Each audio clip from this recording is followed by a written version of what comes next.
Boa noite, pessoal. A gente está começando agora a nossa entrevista com o Marcos Hashimoto, que ele é colunista da Pequenas Empresas e Grandes Negócios.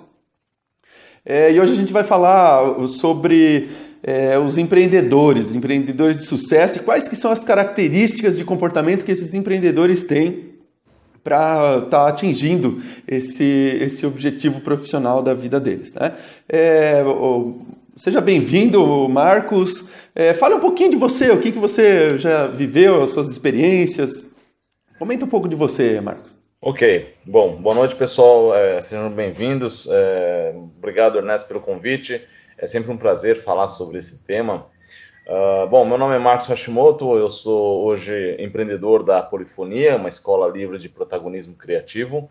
É o meu primeiro empreendimento na área de educação.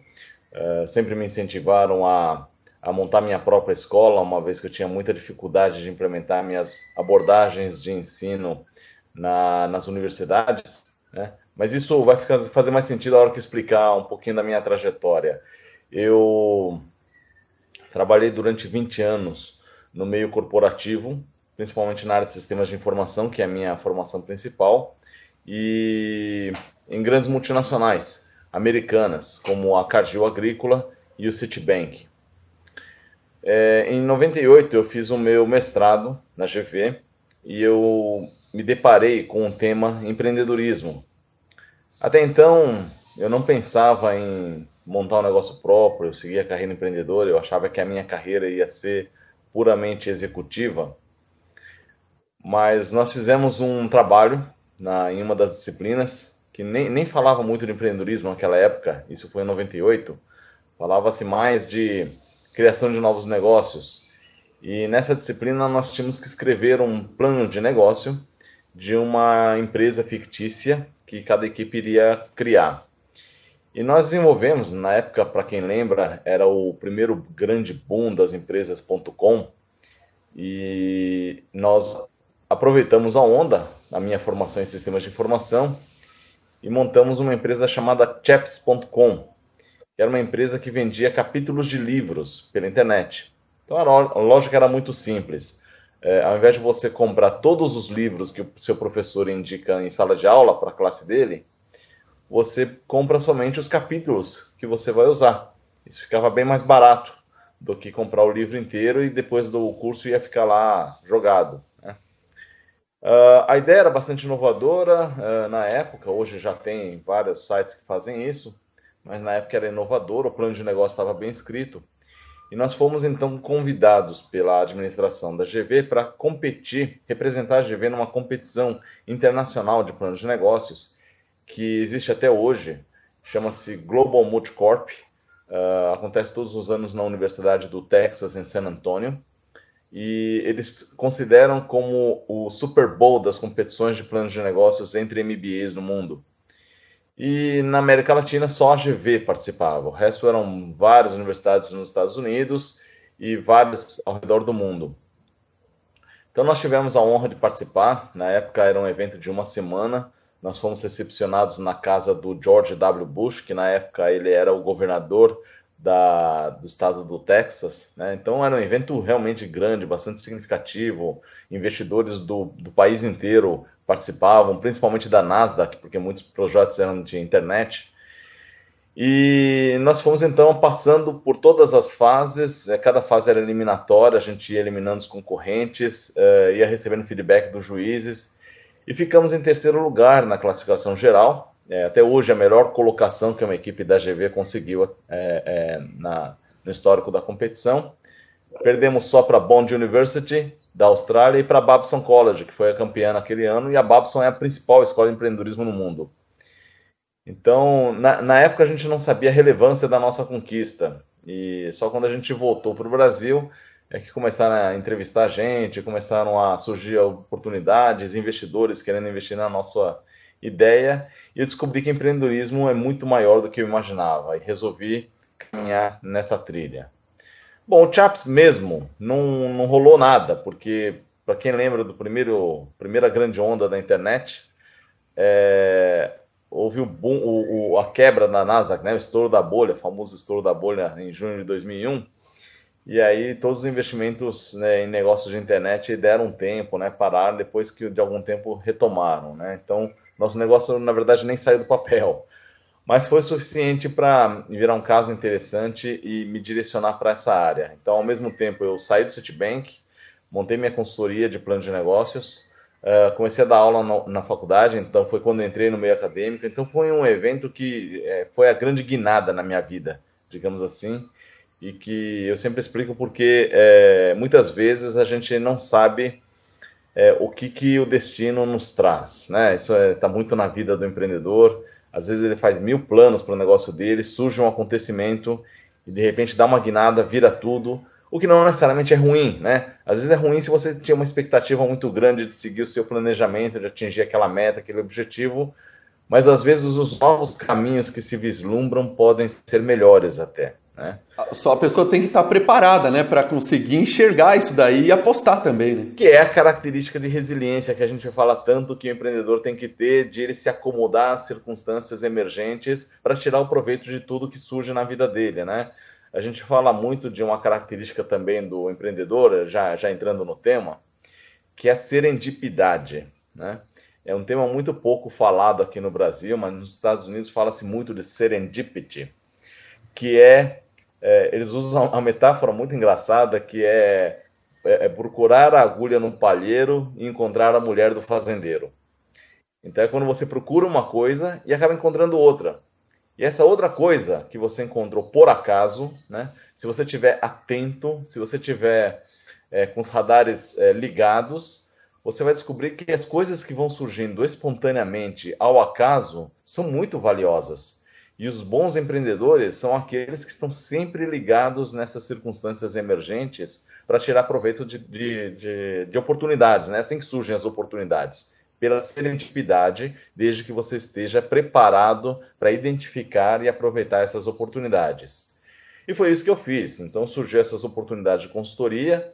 O meu primeiro grande projeto foi o SP Plan. Aí, para quem está em São Paulo e estava nessa época empreendendo em 2002, 2003, deve lembrar desse software. Foi o primeiro software gratuito de plano de negócios. Foi uma iniciativa do Sebrae São Paulo com a Fiesp, numa parceria. Eles estavam desenvolvendo vários produtos para o pequeno empresário e uma delas era um plano de negócio. Eles precisavam de um software de plano de negócio, né? E sabendo do meu desempenho na competição de plano de negócio, meu background em sistemas, surgiu naturalmente esse convite. E foi o primeiro projeto que eu fiz no Sebrae, de vários outros depois, né? Mas foi o que também abriu várias portas aí para minha consultoria e para o meio acadêmico. Acabamos não dando continuidade ao SP Plan, ele ficou aí 3 anos no mercado, mas houve conflitos internos entre o Sebrae São Paulo e a Fiesp, e a nova equipe acabou não dando continuidade à atualização da versão, que é uma pena. Até hoje eu tenho empresários que me procuram pedindo uma nova versão e falam, não tem mais, né? Não tem. O Puxa programa foi vida, que pena. descontinuado, não é uma pena. Existem outros softwares gratuitos? Existem vários hoje. A maioria está na nuvem, né? Hoje já você não faz download, instala, então tá na nuvem. Ainda tem muita gente que tem dúvida. Nossa, eu coloco meu plano de negócio na nuvem, mas e se alguém roubar, né? Mas são muito confiáveis já esses sistemas. E a maioria deles está nos Estados Unidos, são plataformas seguras. Infelizmente está em inglês, né? Mas tem vários hoje. E foi a partir dessa experiência com o Sebrae que nasceu a tua, né, o teu começo ali de colunista da Pequenas Empresas Grandes Negócios? Como é que funcionou esse teu... Na verdade, né? a Pequenas Empresas Grandes Negócios surgiu depois. Antes, eu fui colunista da Você SA. A Você SA estava iniciando os seus canais na internet e eles tinham uma equipe de consultores ou de colunistas, né? Eu fazia parte dessa equipe e eu escrevia sobre empreendedorismo. E foi também uma exposição que me deu muitos contatos. Aliás, meu segundo livro saiu com base nas colunas que eu escrevi. O pessoal da Manoli, a editora Manoli, gostou dos meus artigos. Então nós fizemos uma coletânea de mais ou menos uns 30 dos melhores artigos, os mais populares, que o pessoal mais gostou. E a gente publicou nesse livro, chama-se Lições de Empreendedorismo. Em 2008 saiu esse livro. Mas, na verdade, a minha especialização mesmo é intraempreendedorismo. O que eu tenho dado consultoria é para grandes empresas que querem promover um clima de inovação dentro das empresas. Então, o funcionário pode ser um empreendedor. Então, esse é o nosso pressuposto do intraempreendedorismo e é onde eu tenho trabalhado bastante aí para implementação de programas de inovação corporativa. E também no meio acadêmico. Então, eu ajudei a montar o Centro de Empreendedorismo da FGV, já implementando uma versão latino-americana desse Global Multicorp. Então, nós tivemos autorização na GV de criar uma versão latino-americana dessa competição, né? E depois eu montei o Centro de Empreendedorismo do INSPER, né? Max São Paulo, fiquei lá por 7 anos. E depois saí de lá, ajudei no Centro de Empreendedorismo da SPM e depois eu montei o Centro de Empreendedorismo da FAAP. Então acabei virando especialista em centros de empreendedorismo acadêmicos, né? As principais escolas de negócio aí eu acabei passando por elas, né? Passei também pela BSP, pela FIAP, pela FIA, são várias escolas aí de negócio, sempre com essa pegada de ajudar os alunos a desenvolver os seus negócios, né? Até você comentou uma coisa interessante aqui que me chamou a atenção. O funcionário ser empreendedor. Normalmente isso não é o papel do dono? Tem diferença? Dono, empresário, empreendedor? Como é que é isso, Marcos? Essa é uma pergunta interessante, né? Porque muita gente realmente tem dúvida, né? Entre dono, empresário e empreendedor, eu faria a seguinte diferença. O dono, ele é o sócio majoritário, digamos, das ações. Então, ele tem uma empresa, assim como ele tem uma propriedade, ele tem uma empresa. Então, esse é o dono, né? Não necessariamente ele trabalha nessa empresa que ele criou. Então, se ele trabalha nessa empresa, e essa é uma empresa de mais porte, então ele é o empresário também, né? Agora, o fato dele ser empresário, ele ser o dono e atuar na empresa, não quer dizer que ele seja empreendedor. Nós usamos a expressão empreendedor muito mais pelas características pessoais do indivíduo do que necessariamente pelo fato de ele ser o dono de um negócio próprio. Existem muitas pessoas que são donas de um negócio próprio, mas porque recebeu uma herança. Às vezes não criou aquela empresa do zero, né? O empresário, ele atua na empresa, mas não necessariamente tem um perfil, né, empreendedor. E o fato dele ter um negócio próprio não quer dizer que ele tem as características e as competências para fazer aquele negócio prosperar, para fazer aquele negócio inovar e gerar crescimento em escala, né? Então, é esse o perfil de empreendedor que nós consideramos. E esse perfil de pessoas que pegam touro à unha, que realizam, que botam para fazer, que são inovadores, criativos, esse perfil que não caracteriza uma pessoa que simplesmente toca um negócio, está presente em vários tipos de pessoas que não necessariamente estão à frente de negócios. Então, projetos sociais, muitas vezes, tem gente com perfil empreendedor provocando uma inovação na sociedade, né? Uma mobilização social. Eu já vi funcionários com esse perfil empreendedor que dentro da empresa toca um projeto por iniciativa própria, enfrenta as dificuldades, quebra regras e faz acontecer um projeto relevante. Eu já vi donas de casas empreendedoras, eu já vi porteiros empreendedores. Então, é uma característica que quando a gente vê o perfil e as competências e a atitude empreendedora, a gente começa a ver isso em vários perfis de pessoas que não necessariamente tocam um negócio próprio. É claro que o empreendedor que toca um negócio próprio, ele tem que ter esse perfil, né? Mas a gente encontra esse mesmo perfil em outros tipos de pessoas. Por isso, intraempreendedorismo. E é isso, por exemplo, são essas características que tornam essas pessoas diferentes, não melhores do que outras, mas diferentes de outras que seriam pessoas que não têm esse perfil empreendedor, né? E existem tipos de empreendedores diferentes também? Como é que funciona? Qual que é a diferença entre empreendedores, pessoas, né, comuns, e qual que é a diferença entre empreendedores que você já conheceu? Então, de fato, quem conhece empreendedorismo ou empreendedores, ou tem contato com empreendedores, sabe que os empreendedores não são todos eles iguais, né? Então, existem alguns empreendedores, por exemplo, que são ricos em ideias, né? São os mais inovadores, são os que pensam diferente, pensam fora da caixa, são os que não se conformam com o status quo, querem sempre mudar, né? Sempre tem aquelas visões de futuro brilhantes, inspiradoras, conseguem imaginar futuros diferentes, né? São visionários, né? Então, é um tipo de empreendedor, né? É um tipo de empreendedor. Agora, existem outros empreendedores que são mais técnicos, são mais racionais, são mais pé no chão, gostam de fazer as coisas de forma bastante planejada, são organizados. E todo negócio e projeto precisa de pessoas que têm esse perfil, né? Não vou dizer que o criativo é mais importante do que o técnico, ou o técnico é mais importante do que o criativo, mas a verdade é, se existe um cara que é muito criativo, mas ele não tem essa capacidade de organizar, planejar, verificar a viabilidade daquelas ideias dele, o projeto acaba não rodando. Assim como um cara que é muito técnico, se não tiver um olhar para identificar oportunidades e ver como que a sua tecnologia pode resolver um problema de forma criativa, também não vai resolver nada, né? Então, os dois perfis, na verdade, são complementares.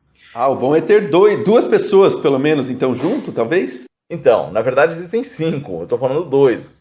Mas tem, por exemplo, o perfil do realizador. A Endeavor trabalha muito esse tipo de perfil, que é o cara que bota para fazer, que é o cara que põe a mão na massa, que é o cara que arregaça as mangas e faz acontecer. Porque o criativo, o cara é cheio de ideias, mas não necessariamente parte para a prática.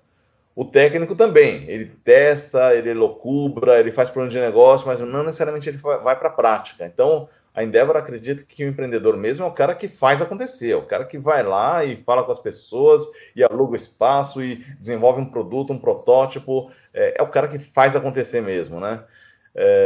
Então, esse é um outro tipo de empreendedor diferente.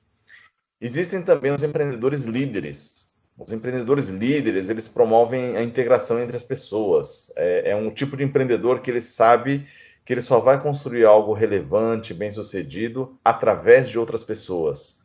Então, ele é muito bom em reunir pessoas competentes, inspirar essas pessoas e conduzi-las em direção a um objetivo comum. Então, é o perfil líder, né? É o perfil que está à frente de uma equipe. Ele consegue orquestrar, né, as habilidades de uma equipe, que é um tipo de empreendedor específico. Nem todo empreendedor é líder, nem todo líder é empreendedor.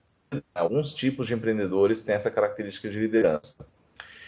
E o quinto e último perfil, que a gente vê mais comum, também muita gente confunde esse cara com o empreendedor, mas ele é só um tipo de empreendedor, que é o vendedor. É o cara que é bom de papo, é o cara que influencia pessoas, é o cara que te vende qualquer coisa, te influencia, né? São pessoas que são bastante influentes, são pessoas que têm uma ampla rede de contatos, conhecem um monte de gente. Então a gente acaba julgando esse cara como sendo um empreendedor. E às vezes ele vende, mas não entrega, né? Muitas vezes é o lado negativo do perfil vendedor, é que ele vende, mas não entrega, ou vende, mas não tem o domínio, ou não tem ideias, né?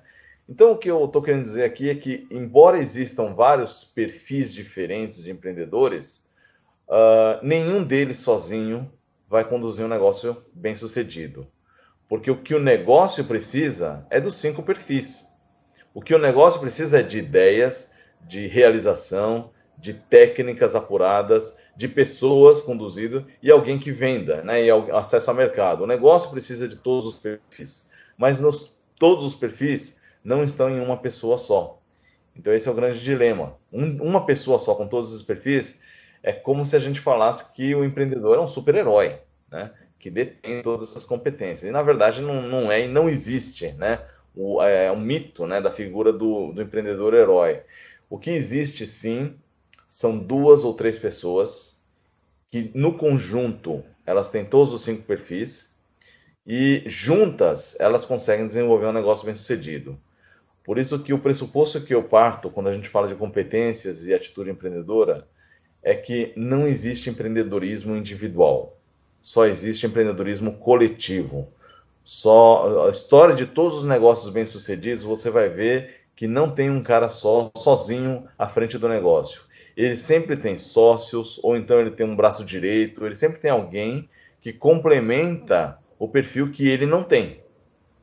E aí o segredo do sucesso é justamente você saber se juntar ou trazer para sua equipe pessoas que complementam o perfil que você não tem. Puxa vida, então talvez fique aí a principal dica do dia para esses empreendedores que estão nos assistindo, que muitas vezes estão na dúvida em buscar um sócio ou não. Ontem a gente teve a conversa com o Silvio que ele deixou muito claro isso que você está comentando também, Marcos, e muito, muito impressionante, parece uma sinergia entre as conversas que tivemos entre o Silvio e o que você está comentando também. Então, continuando aqui a nossa conversa com Marcos Hashimoto, colunista da Pequenas Empresas, Grandes Negócios. É um prazer estar aqui com você, Marcos. Bom, você comentou dessa experiência internacional com o teu plano de negócios, muito bacana e tal, mas você teve a oportunidade de viver com empreendedores de praticamente todo mundo ali naquela oportunidade. Tem diferença entre os empreendedores brasileiros? Você saberia me dizer se são diferentes do resto do mundo? Quais seriam as regiões que existem mais empreendedores? Ou por que isso acontece? Não foi só nessa ocasião, né? Ao longo da minha trajetória, eu tive a felicidade aí de participar de congressos de educação empreendedora, conhecer empreendedores, investidores no mundo inteiro, professores de empreendedorismo no mundo inteiro, entidades e associações que fomentam cultura empreendedora. Então, nessas minhas andanças, eu conheci bastante o perfil empreendedor em outras culturas e como que o brasileiro se diferencia. O que eu posso dizer é, em primeiro lugar, o país mais empreendedor, sem sombra de dúvida e bem à frente dos demais, é os Estados Unidos. Lá é uma cultura já de berço, muito pautado no senso de autonomia, independência e busca pela realização, um foco muito direcionado em sucesso, o não conformismo com seu status quo. Então tem um monte de elementos que caracterizam os Estados Unidos como um país dos empreendedores de fato. Muito dessa influência acaba entrando em países que são parceiros e aliados dos Estados Unidos, como parte do bloco de alguns países do bloco ocidental democrático na Europa. Também Israel recebe muita influência da cultura empreendedora americana, né? Agora, são tipos de empreendedores diferentes, né? Se a gente fizer uma comparação com o empreendedor brasileiro, eu diria que o empreendedor brasileiro ele tem como ponto fraco, comparado com os empreendedores em outros países, a capacidade de planejamento. Então, o brasileiro é muito focado em improviso, não se vira nos 30, em ver o que vai acontecer para então ver que decisão que ele toma.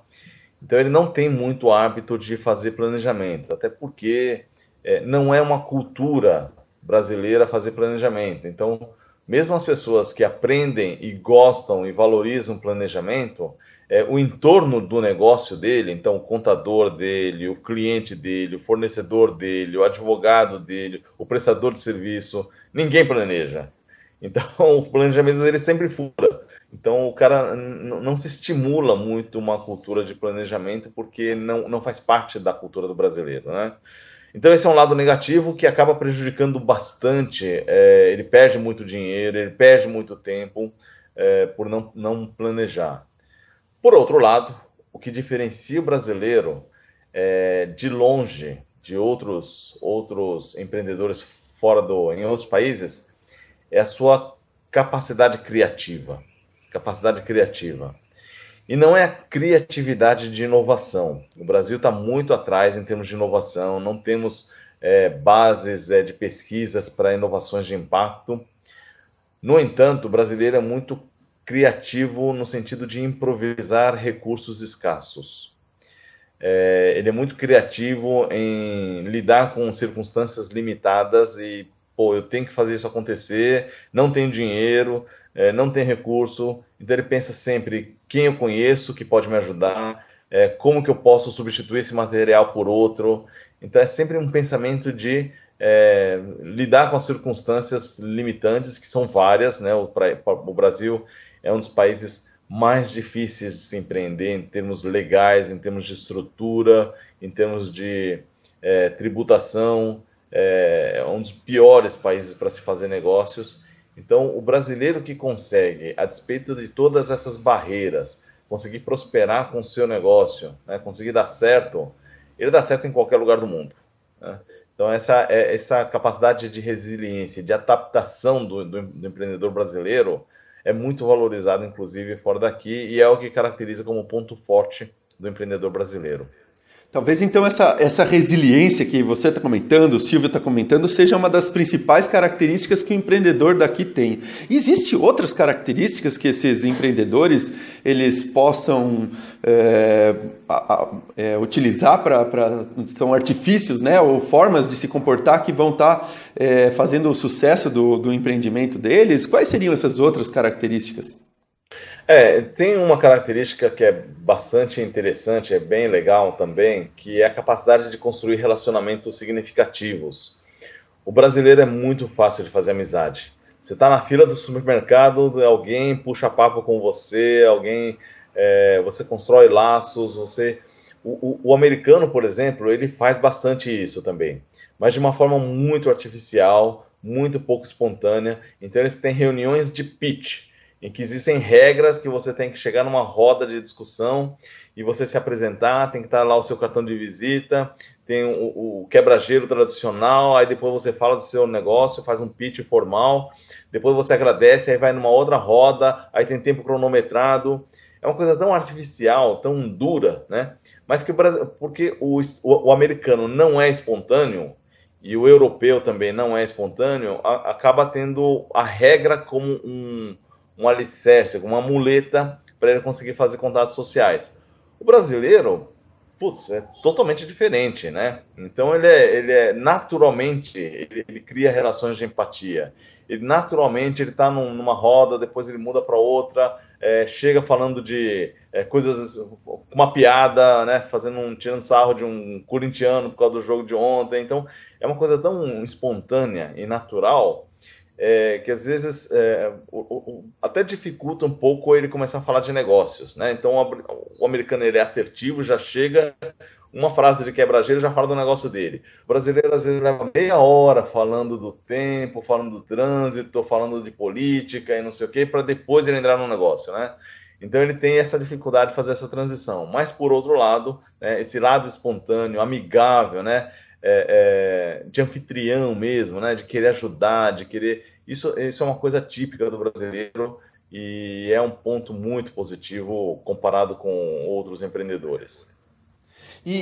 Uma coisa que é importante, né, nessa característica é que acaba se criando uma rede de contatos com uma certa facilidade, né? Então, talvez por isso que muitas redes sociais vão tão bem aqui no Brasil, né? Que a gente percebe que existem essa facilidade de criar rede de contatos que é uma das características aí.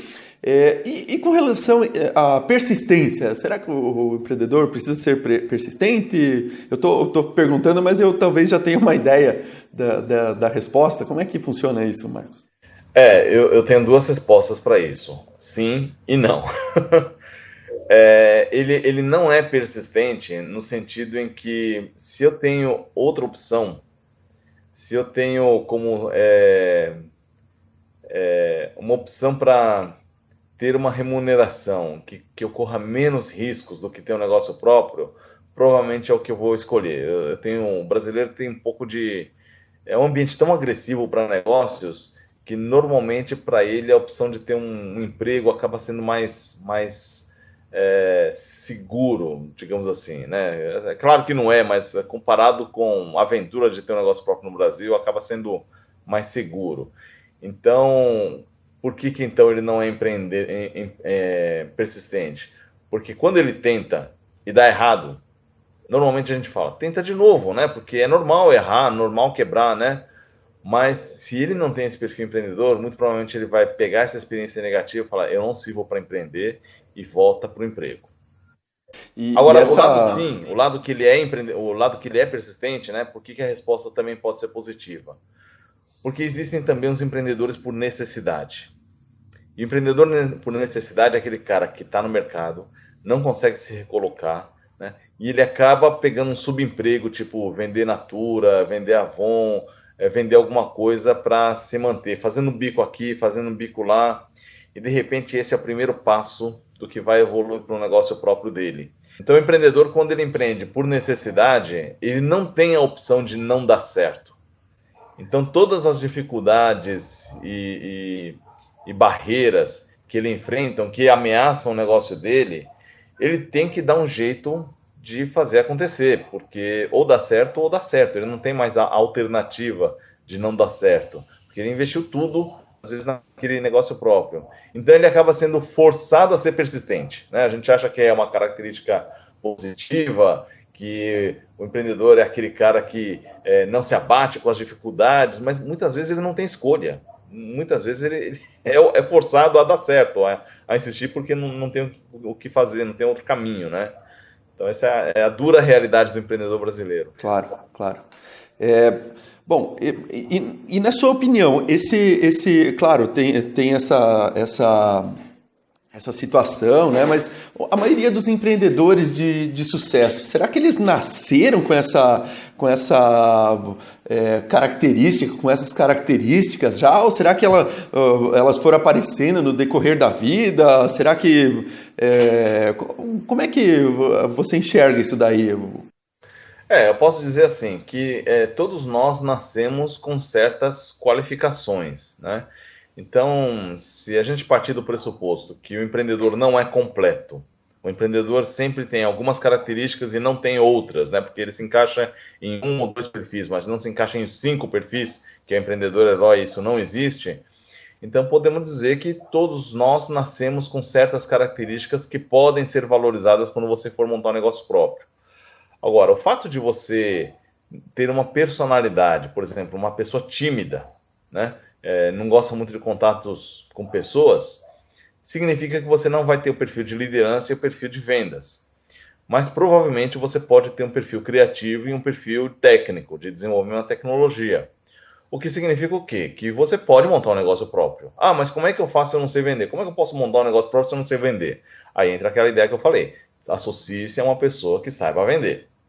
Então, com essa ideia de que o empreendedorismo é coletivo, qualquer um pode empreender desde que ele se junte às pessoas certas que vão complementar aquilo que ele não tem. Então, isso é uma parte da resposta. A outra parte da resposta é, bom, mas e as competências? Eu posso desenvolver essas competências ou o que eu nasci é o que eu vou morrer com elas, né? Então a resposta é a seguinte. Algumas coisas você não vai desenvolver. Dependendo quem conhece desenvolvimento humano, sabe que algumas características do seu processo de desenvolvimento de habilidades e competências acontece às vezes na primeira infância, né? Se você não dá certo, você acaba tendo que compensar de alguma outra forma, porque depois de adulto, tem algumas coisas que a gente não aprende mais. Depois de adulto, a gente não aprende mais algumas coisas. Então, sim, dá para desenvolver, mas algumas coisas a gente só desenvolve nos momentos certos da nossa vida. Outras coisas a gente nasce com elas, né? E algumas competências se desenvolve. Conhecimento, não. O que você precisa conhecer sobre tecnologia para o seu negócio próprio, o que você precisa conhecer sobre técnicas de plano de negócios, como fazer um business model canvas, como analisar 5 forças de Porter. Então, as técnicas você adquire. Você pode fazer um curso, aprender essas ferramentas e aplicar, e quanto mais você aplica, mais você fica bom, né, no uso dessas ferramentas. Agora, algumas dessas competências você pode desenvolver depois de adulto. E é muito num processo de autodescoberta. Às vezes ela está dentro de você, mas você nunca foi estimulado para colocar essas competências para fora. Por isso que na universidade o que a gente vê é muita formação em termos de conhecimento. A universidade é boa para passar conhecimento para você. Algumas competências empreendedoras você desenvolve na faculdade. Então, eles desenvolvem um olhar crítico, você desenvolve trabalho em equipe, né? Você faz muito trabalho em equipe. Então, você desenvolve algumas dessas competências. Mas não é a finalidade da universidade. A universidade não fala assim, vem aqui que você vai sair daqui com perfil empreendedor. Não, eles falam, vem aqui que você vai sair com todo o conhecimento que você precisa para montar o seu negócio próprio. Mas conhecimento. Por isso que surgem algumas escolas. que complementam a universidade para desenvolver essas competências, né? A polifonia é uma delas, né? Essa escola que eu montei é justamente com esse princípio. Mas tem outras. No Brasil e no exterior está se tornando um movimento global, na medida em que as pessoas perceberam que essas competências são necessárias e elas não vão desenvolver isso nas escolas tradicionais, né? Nas escolas livres de comportamento e atitude, você tem como desenvolver essas competências. Então tem, por exemplo, no norte da Europa isso é muito comum. Tem a Berlin School, tem o Instituto Amani, tem a Nomads, tem a Chaos Pilot, a Think, a Team Academy. Então são várias escolas que a Polifonia se inspirou, estudou as suas técnicas e nós estamos trazendo aqui para o Brasil e oferecendo para empreendedores ou potenciais empreendedores aqui no Brasil esse tipo de formação mais voltado para atitude e competências empreendedoras. E aqui no Brasil, o que você, né, você tinha comentado que talvez a parte de planejamento, né, esse comportamento, a falta desse comportamento no empreendedor brasileiro, ele acaba muitas vezes levando ao fracasso ou não ao sucesso desejado. Então, dentro disso daí, essa parte de planejamento, é possível aprender isso daí, pelo que me parece, certo? O que é o principal dentro dessa área de planejamento para o empresário começar a se desenvolver? Nessa área de planejamento é importante você saber elaborar ou desenvolver, estabelecer objetivos e metas bem claros, né? E estabelecer um plano de ação para você atingir essas metas com levantamento de recursos, com metas intermediárias que você atingindo, você sabe que você vai atingir o objetivo final, com uma equipe adequada, né? E com uma boa administração da recursos de uma forma geral, pessoas, dinheiro, talento, tempo, espaço, etc., né? Então esses são os requisitos principais para você fazer um bom planejamento. E se fosse para você dar uma dica para o empresário, que hoje eu conheço, a gente trabalha com muitas empresas, a gente conhece o perfil né? Pergunta como é que é o teu plano? Você tem um plano, um planejamento? Ah, não, eu tenho um planejamento, está tudo na cabeça, já desenvolvi tudo aqui. Isso aí 90% das empresas me respondem isso daí.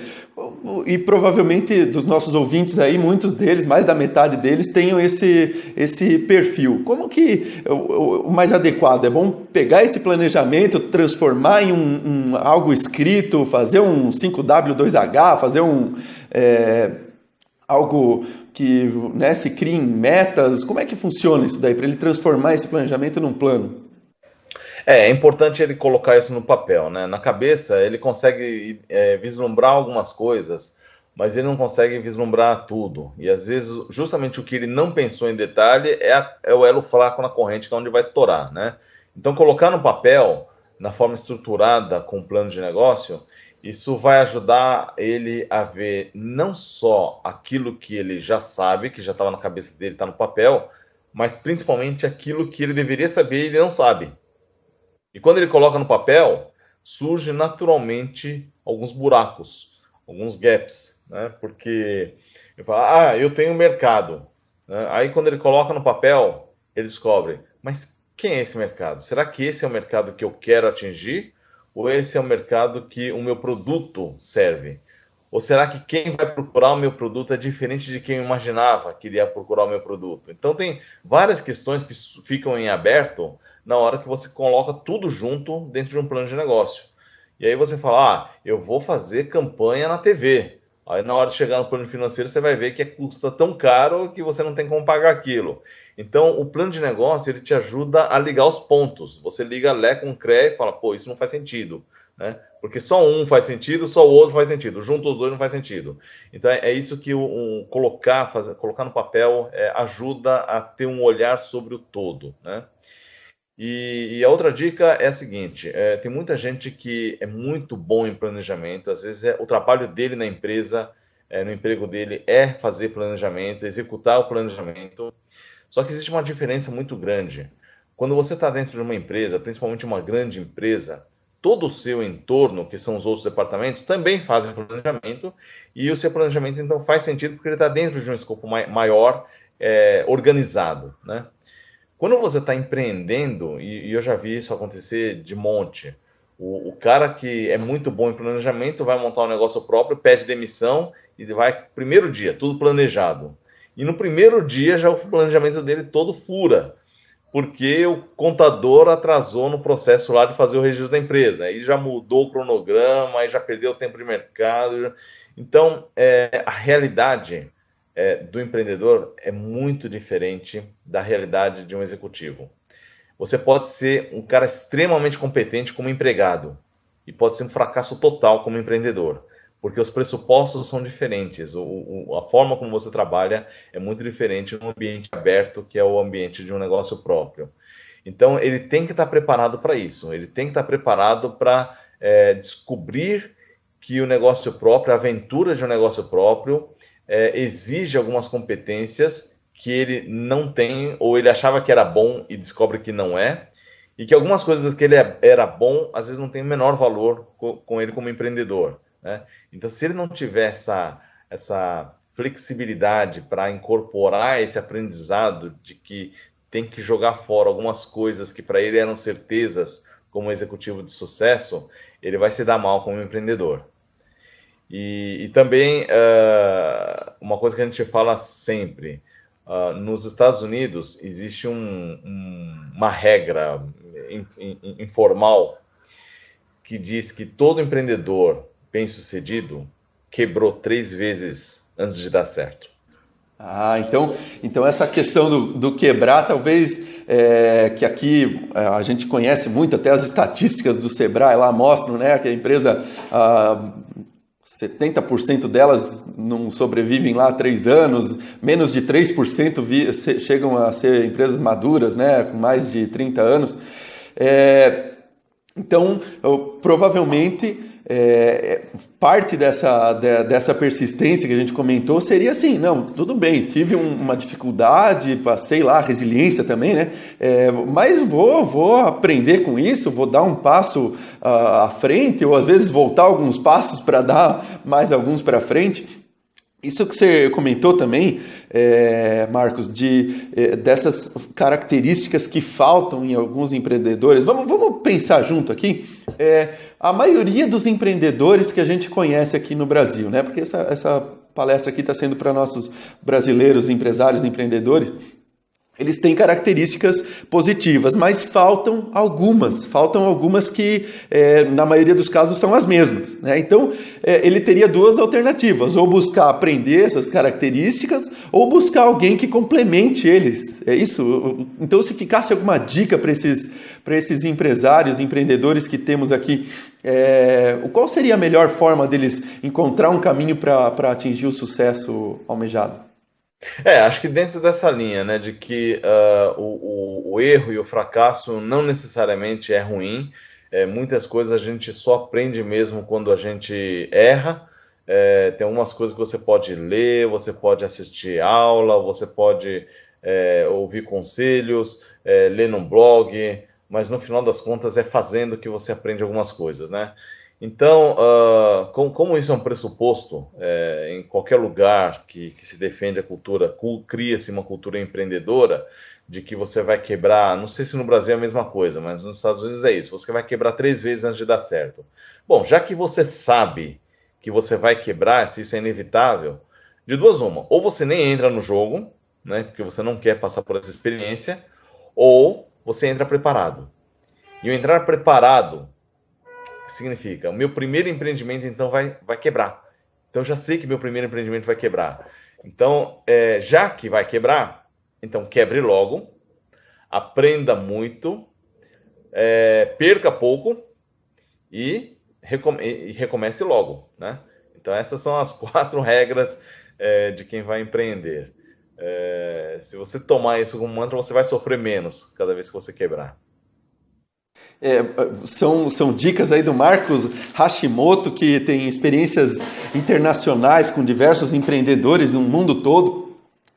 A gente está chegando ao final da nossa palestra. Eu vou deixar a palavra livre para o Marcos, deixar o seu recado aí para todos esses empresários e empreendedores que estão assistindo a nosso Conapegni. Eu acho que eu falei os principais pontos que eu queria tratar mesmo sobre esse tema, né, que são os perfis empreendedores, que é a importância do fracasso, né, as características do comportamento de atitude empreendedora, Eu acho que seria um bom resumo isso. O fato de que qualquer um pode empreender, né? Que você não precisa ter todas as competências. Você olha um Jorge Paulo Lema, né? Você olha um Silvio Santos, você olha um Steve Jobs e fala, nossa, eu nunca vou ser um cara completo como eles. Bom, eles não são completos, né? Também. Mas eles se uniram, aprendiam todos os dias, então o processo de aprendizado do empreendedor é contínuo, ele está todos os dias aprendendo, e você descobre que você desenvolve essa potencialidade. Eu acho que uma coisa que é importante para o empreendedor saber também é que quando ele cria uma empresa, é como se você criasse um filho. Você vai alimentá-lo, você vai educá-lo, ele vai crescer, ele vai prosperar, ele vai ser bem-sucedido, né? Só que em algum momento o seu filho vai sair de casa.